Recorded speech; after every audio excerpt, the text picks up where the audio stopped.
자, 반갑습니다. 배종찬 교수의 마시는 돈 이야기의 배종찬입니다. 자, 여러분 반갑습니다.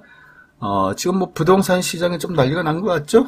특히 금리 인상 공포 때문에 서울 아파트 가격이 4주째 뚝 떨어졌다는데, 서울 아파트 가격이 4주째 떨어지고 전체 하락폭도 더 커지고 있다는 거죠. 특히 서울 송파구와 강동구 아파트 가격의 내림폭이 더 커졌다는 겁니다. 여기에다가 그동안 잘 나간 지역이죠. 용산. 그래요. 용산 지역마저도 아파트 가격 상승세가 멈추었다는 건데, 이러한 여파야 금리 인상 부담과 토지거래 허가구역 재진입 등으로 매수 심리가 그만큼 위축되었다라고 말씀을 드릴 수 있겠죠.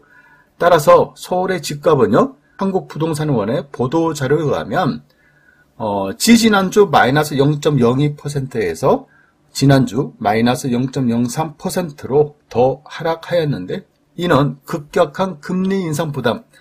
그래요. 지금 전 세계적으로 미 연준 같은 경우는 자이언트 스텝을 받고 있지 않습니까? 따라서 금리 인상 이란 부담 때문에 미국이 그만큼 또 금리를 올리게 되면 국내 또한 기준금리를 올릴 수밖에 없지 않겠습니까? 따라서 주택담보대출금리가 이제는 7%를 넘어서 8%까지 육박한다. 이런 이야기들이 있다는 거죠. 따라서 집을 산다는 사람들 입장에서는 만약에 대출을 이용한다라고 한다면 금리 인상 부담이 굉장히 부담이 될 수밖에 없다라고 말씀을 드릴 수가 있겠죠. 여기에다가 연끌을 한 사람들, 비투를 한 사람들 입장이라면 이제 은행 이자, 그래요. 은행 이자가 이만큼 증가되었으니까, 물론 또 은행 이자만 납부하는 거 아니지 않습니까? 원금까지 다 납부를 해야 되니까 원리금이라고 하죠. 따라서 원금과 이자를 납부하는데 이자가 그만큼 또 이렇게 확 증가가 되는 바람에 이제 부담이 증가되었다라고 말씀드릴 수 있겠죠. 따라서 매수세가 줄어들었다라고 말씀드릴 수 있을 것 같고요. 또한 경제 위기에 대한 우려. 그래요. 그동안은 어떻게 보면 저금리였죠. 저금리였고 풍부한 유동성. 정부 입장에서는 코로나19 여파로 경제를 살리기 위해서 돈을 풀었지 않습니까? 재정을 풀었다는 거죠. 재정을 풀다 보니까 시중에 풍부한 유동성이 돌았고, 따라서 아파트 가격이나 집값이나 주식 가격이 그동안 급등을 했지 않습니까? 그런데 갑자기 이제 소비자 물가 지수가 이렇게 8%대 미국 같은 경우 이처럼 올라가니까 미국에서부터 금리를 대폭적으로 올릴 수밖에 없는 그런 환경이죠. 따라서 갑자기 이처럼 금리가 올라간다는 얘기는 전 세계적으로 경제 위기가 다가올 수도 있다는 그러한 우려감이 이제 생겼다는 거죠.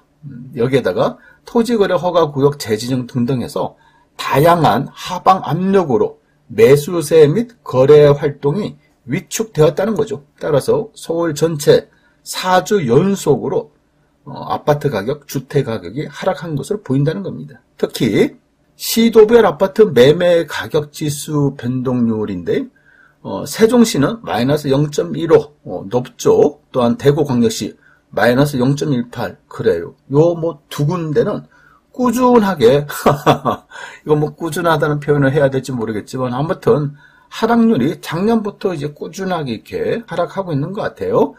그런데요, 이제 서울 같은 경우에는 대통령 선거 이후 용산이나 강남 어때요, 여러분? 용산 지역, 강남 지역 아파트 가격, 재건축 대상 아파트 가격, 경기도의 1기 신도시 지역, 부동산 가격이 이렇게 꿈틀꿈틀 했지 않습니까?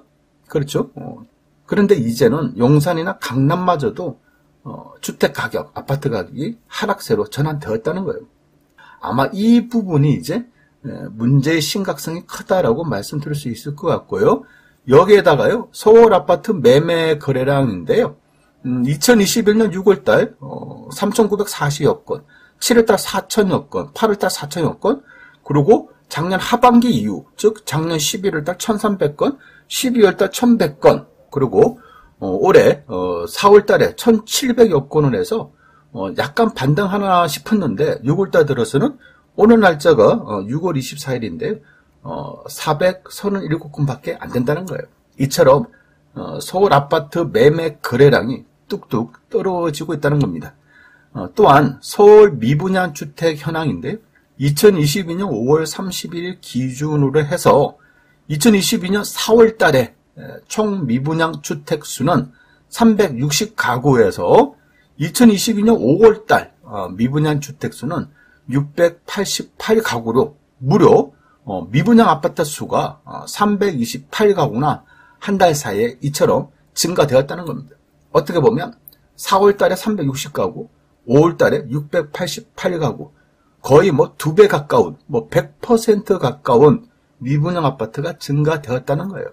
아마 이러한 부분도 이제 고분양가 영향도 있죠. 또한 대출 규제로 해가지고 중도금 대출이 안 되는 경우도 있고, 여기다가 금리 인상, 그렇지 않습니까? 이제 금리가 부담이 되는 거예요. 따라서 미분양 아파트가 서서히 이처럼 증가되고 있다라고 말씀을 드릴 수 있다는 거예요. 특히 민간 미분양 주택 증가 평수를 한번 자세히 살펴보면 30평대 이상을 제외한, 그렇죠? 15평 아파트, 23평 아파트, 28평 아파트 등등해서 다양한 평수에서 미분양 주택이 서울 지역에서 증가되고 있다는 거예요. 이를 좀 더 자세히 살펴보면요.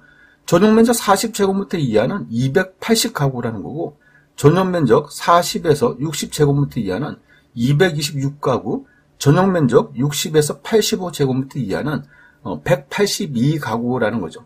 그래서 이라는 의미, 즉 전용 면적 60에서 85제곱미터 이하 한 20평대의 주택이 이처럼 미분양이 증가되고 있다는 사실, 이런 부분들은 이제 눈여겨 보셔야 된다라고 말씀드릴 수가 있겠죠. 결론적으로 어떻게 보면 전 세계적인 금리 인상과 지나친 가격 급등에 따른 가격 저항성, 그리고 대출 규제 등등 해가지고 수요가 감소되고 있다는 거예요. 이처럼 수요가 감소되고 있으니까 집값 하락이 이어지고 있다라고 말씀드릴 수가 있겠죠. 근데 중요한 거는 앞으로가 더 문제라는 거죠. 여기에 한국은행에서 추가 금리 인상을 단행을 하면, 그렇죠? 그래요. 정말 어떻게 보면 이제 금리 인상이 이렇게 0.5%만 올라도 대단한 건데, 지금 금리 인상되는 여파가 미국에서 한꺼번에 0.75씩 올리니까 한국은행 기준금리 또한 0.5%씩 이렇게 오를 가능성도 있다는 거예요. 따라서 이제 추가 금리 인상의 여파로 인해서, 그렇죠? 금리가 떨어지지 않는다면 앞으로도 부동산에 대한 수요가 그만큼 줄어들 가능성이 많다. 따라서 이처럼 부동산 가격 하방 압력이 좀 강하다라고, 그러므로 이런 추세, 즉 부동산 가격 하락 분위기, 이런 추세가 당분간은 계속 이어질 것으로 보인다는 얘기입니다. 요런 때일수록 신혼구독 투자다? 그래요. 이러한 부분 염두에 두시기를 바랍니다. 이상까지 배동찬 교수의 맛있는 도움 이야기였습니다. 감사합니다.